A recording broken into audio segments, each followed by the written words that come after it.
और इस वीडियो में हम लोग हिंदी व्याकरण के अल्प प्राण और महाप्राण पर चर्चा करने वाले हैं। इस प्रकरण से एक या दो प्रश्न आपके बोर्ड परीक्षा में रहेंगे, इसलिए यह वीडियो काफ़ी इम्पोर्टेंट है। इसे आप ध्यान से देखें और 4-5 मिनट का आप समय देंगे तो आपका यह 2 नंबर जो है वो कंप्लीट हो जाएगा। तो चलिए बिना समय बिताए सीधे हम कंटेंट पे आते हैं। स्वर तंत्रियों के आधार पर व्यंजन वर्ण के 2 भेद होते हैं। ये प्रश्न 1 नंबर में आ सकता है कि स्वर तंत्रियों के आधार पर व्यंजन वर्ण के कितने भेद हैं? तो 2 भेद हैं। ठीक, वो दोनों भेद कौन कौन है?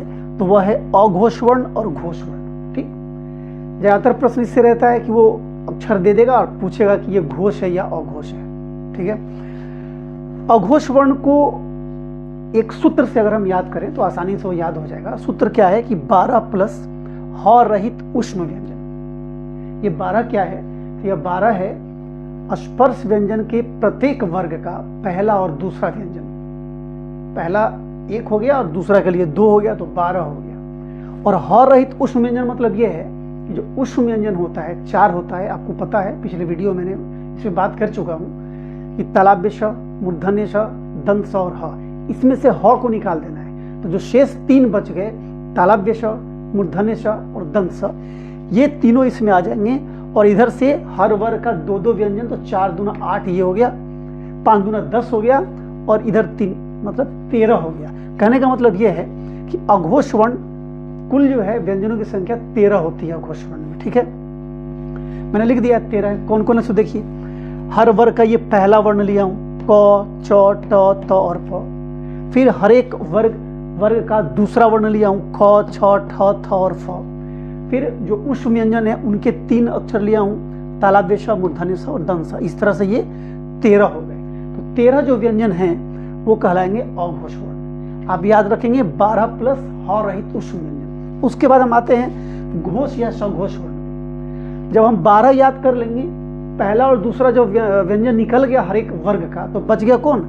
तीसरा, चौथा और पांचवा। तो इसका सूत्र है 345 प्लस ह सहित अंतस्थ व्यंजन। अंतस्थ व्यंजन तो रहेंगे 4 हैं, य, र, ल, व, और एक ह भी जोड़ देना है जिसको हमने इसमें हटा दिया था। तो इसका सूत्र रहा 345 प्लस ह सहित अंतस्थ व्यंजन। इनकी संख्या 20 होती है। अब ये 20 कौन कौन? ये 3 जो आप देख रहे हैं, तो हर वर्ग का 3-3, तो 5 में 3 से गुना किए 15, तो यही हो गया। और ये अंतस्थ व्यंजन 4 हो गए। 4 कौन कौन होते हैं आपको पता होगा, ये य, र, ल और व। ये 4 जो है अंतस्थ हो गए, और एक ह जुड़ गया तो 4 1 5 हो गया। इस तरह से 15 5 20 हो गए। मैंने लिख दिया है, इनकी संख्या 20 है। कौन कौन है? तो ग, ज, ड, द और ब, ये सभी तीसरा, हर वर्ग का तीसरा वर्ण हुआ ये। फिर चौथा देखिए घ, झ, उसके बाद ढ, ध और भ, ये चौथा हो गया। पांचवा जो अंतिम है हर वर्ग का अंतिम व्यंजन, अंग, य, ण, न और म। उसके बाद अंतस्थ हो गया यर, लव और एक जुड़ गया ह। इस तरह से ये 20 हो गए। अब रही बात कि कभी कभी ऐसा हो सकता है कि आपके दिमाग में ये फॉर्मूला मिक्स कर जाए, आपको पता नहीं चले कि भाई 345 किसको कहेंगे और 12 किस में रखेंगे इस सूत्र को। तो एक सिंपल सा तरीका मैं बता रहा हूं, उससे ये फटाक से याद हो जाएगा। कैसे?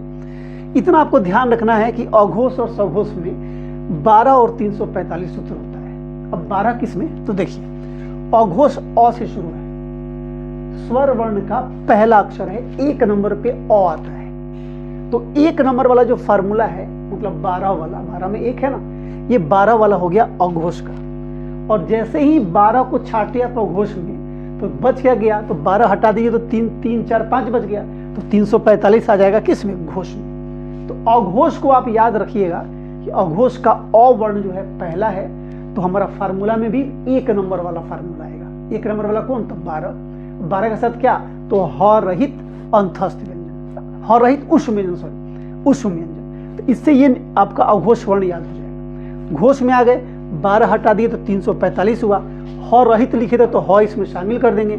उष्ण व्यंजन उसमें आ गया था तो इसमें बच गया अंतस्थ व्यंजन, तो ये हो गया ह सहित अंतस्थ व्यंजन। इस तरीके से इसको आप जोड़ सकते हैं। तो आप ये भूलिएगा नहीं कि किसमें 12 होगा और किसमें 345 होगा, क्योंकि कभी कभी कंफ्यूजन में आदमी गलती कर देता है। मैं जब अपने 11वीं 12वीं में पढ़ता था, मैं खुद ही कंफ्यूज हो जाता था कि कैसे याद करूं इसको। तो फिर बाद में पढ़ाते पढ़ाते मैंने सोचा कि एक तरीका है, इसको जोड़ा जा सकता है कि अघोष का अ, तो पहला वाला जो 1 2 वाला जो फार्मूला है 12 वाला, वो आ गया घोष में। और जब 12 निकल गया तो बच गया 3 4 5, तो 345 हो गया घोष में। घोष मतलब सघोष वर्ण। तो इस तरह से आप इसको याद कर सकते हैं। पिछला वाला मैंने अल्पप्राण और महाप्राण का वीडियो भी आपको भेजा था, देखने के लिए आपने देखा होगा।